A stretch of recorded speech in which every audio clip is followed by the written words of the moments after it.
Bênção da Torá. Baruch atah Adonai, Eloheinu melech haolam, asher kideshanu bemitzvotav, vetzivanu la'asok bedivre Torá. Bendito sejas tu, eterno nosso Deus, Rei do Universo, por nos santificar com os teus mandamentos e nos ordenar lidar com as palavras da Torá. Parashat Tazria Metzorá. Levítico capítulo 12, verso 1 a capítulo 13, verso 17. E o Eterno falou a Moisés, dizendo: Fala aos filhos de Israel, dizendo: A mulher, quando conceber e der à luz um homem, será impura por 7 dias. Como nos dias da impureza de sua indisposição será impura. E no 8º dia, circuncidará a carne de seu prepúcio do menino. E 33 dias estará com o sangue da purificação. Em nenhuma santidade tocará, e no santuário não entrará, até que se cumpram os dias da sua purificação. E se der à luz uma menina, será impura 2 semanas, como na sua impureza. E 66 dias permanecerá com o sangue da purificação. E ao cumprirem-se os dias de sua purificação pelo filho ou pela filha, trará um cordeiro de 1 ano de idade por oferta de elevação, e um filhote de pombo ou uma rola por sacrifício de pecado à porta da tenda da reunião ao sacerdote. E oferecê-lo-á diante do Eterno, e expiará por ela, e se purificará da impureza de seu sangue. Esta é a lei da que der à luz homem ou mulher.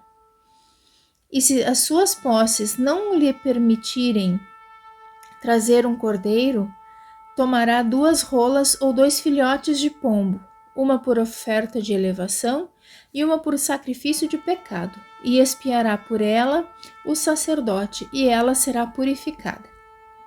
E o Eterno falou a Moisés e a Arão, dizendo: Quando um homem tiver na pele de sua carne inchação, pústula ou mancha, e se tornar na pele de sua carne como chaga de lepra, tzaraat, será levado a Arão o sacerdote, ou a um de seus filhos, os sacerdotes.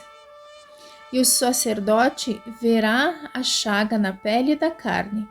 Se o cabelo da chaga se tornar branco e a aparência da chaga parecer mais funda que a pele de sua carne, ela é a chaga de lepra.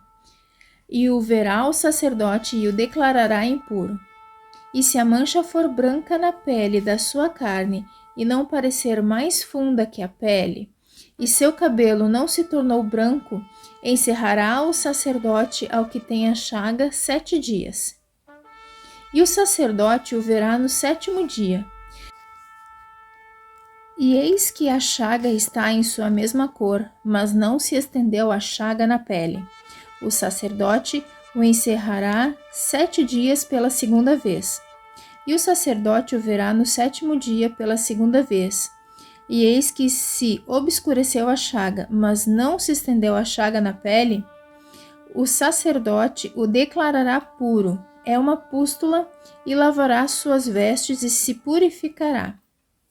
E se a pústula se estender na pele, depois de ser mostrada ao sacerdote para sua purificação, será mostrada pela 2ª vez ao sacerdote.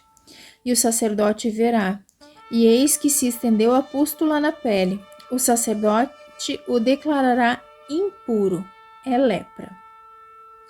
Quando houver no homem uma chaga de lepra, será trazido ao sacerdote.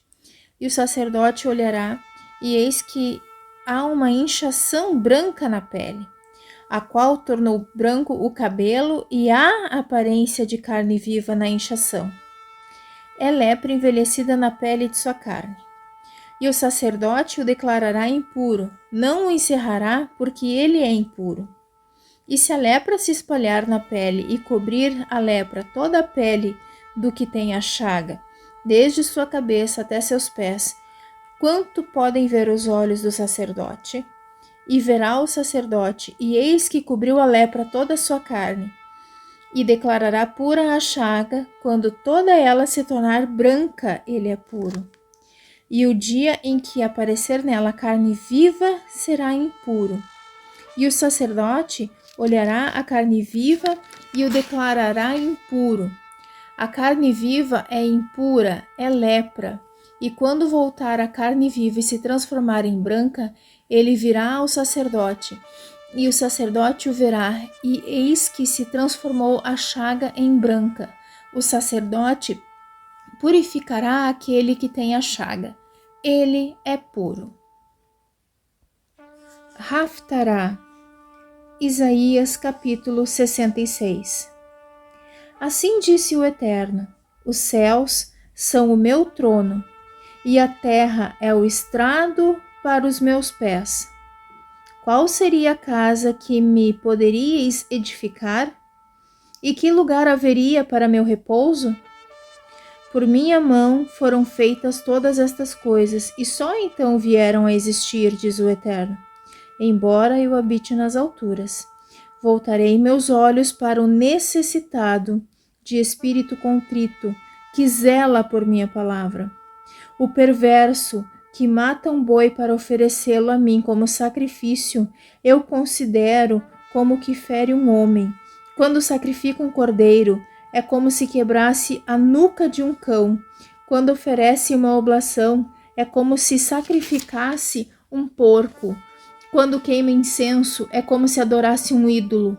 Já que eles, os malévolos, fizeram escolha dos seus caminhos, e a sua alma se deleita nas suas abominações, também eu hei de escolher deles zombar, e os aterrorizarei com seus próprios temores, porque não me responderam quando chamei, nem me escutaram quando falei. Antes fizeram o que é mal aos meus olhos, e escolheram aquilo em que eu não me deleito. Dai ouvido à palavra do Eterno, vós que por ela zelais. Vossos irmãos que vos odeiam e rejeitam dizem: pela grandeza do nosso nome será glorificado o Eterno. Mas não é assim. Enquanto nós nos alegrarmos, eles serão envergonhados. Um som de tumulto vem da cidade. Do templo vem a voz do Eterno, que exerce sua vingança sobre seus inimigos. A redenção de Sion virá tão rápida como se uma mulher, antes que estivesse em trabalho de parto, já desse à luz. Antes que lhe viessem as dores, já fizesse nascer um filho homem. Quem jamais ouviu tal coisa? E quem já ouviu algo semelhante? Poderia uma terra nascer em um dia? Uma nação completa de uma só vez? Pois tão pronto teve Sion sinais de parto, de uma só vez deu à luz seus filhos, saindo todos da diáspora e vindo a Sion. Faria eu chegar uma mulher ao ponto de dar à luz e não a deixaria gerar? Diz o Eterno. Sendo eu quem faz nascer, impediria eu o nascimento? Regozijai-vos com Jerusalém, alegrem-se com ela todos os que a amam. Sim, transbordai de alegria todos vós, que por ela vos enlutastes, para que vos farteis e vos deleiteis do alvéolo de mel da sua glória. Pois assim disse o Eterno: eis que eu estenderei sobre ela a paz como um rio, e a glória das nações como uma torrente que transborda. E dela gozareis, nos braços sereis levados, e sobre os joelhos serei acariciados. Como quem recebe de sua mãe conforto, assim eu vos consolarei, e em Jerusalém sereis confortados. E com isto vosso coração se regozijará, e os vossos ossos, como a relva verde, florescerão. Será conhecida a mão do Eterno em favor dos seus servos, e ele se indignará contra os seus inimigos. Pois eis que entre as chamas virá o Eterno, e sua carruagem será como o turbilhão da tempestade, para retribuir a sua ira com furor, e a sua repreensão com labaredas de fogo. Pois com o fogo e com a sua espada entrará o Eterno em juízo com toda a criatura, e muitos serão destruídos pelo Eterno. Os que se purificam para entrar nos jardins, onde se acham seus ídolos, grupo após grupo, a fim de os servirem. Os que comem da carne do porco, dos répteis e do rato serão todos consumidos, diz o Eterno, pois conheço suas obras e seus pensamentos. Virá o tempo em que ajuntarei as nações de todas as línguas. Elas virão e perceberão minha glória. Sobre elas porei um sinal, e os que dentre eles escaparem enviarei às nações, a Tarshish, Pul e Lud, cujos povos sabem atirar setas, a Tuval e a Avan, e aos moradores das ilhas remotas, que não ouviram sobre minha fama, nem viram minha glória. E entre estas nações anunciarão minha glória, e dentre todas as nações trarão vossos irmãos como oferendas ao Eterno, sobre cavalos e em carros, em liteiras e sobre mulas, ao meu santo monte, a Jerusalém, diz o Eterno. Assim como os filhos de Israel trazem sua oferta num vaso puro à minha casa. Deles escolherei também alguns para sacerdotes e outros para levitas, diz o Eterno. Pois assim como os céus e a nova terra que hei de fazer estarão eternamente perante mim, diz o Eterno, assim também durará a vossa posteridade e vosso nome, e em cada lua nova e em cada Shabat toda criatura virá prostrar-se perante mim em meu santuário, diz o Eterno. Ao sair verão os cadáveres dos homens que transgrediram contra mim, pois não desaparecerá o verme que os devora, nem o fogo que os consome, e se constituirão em horror para toda a carne.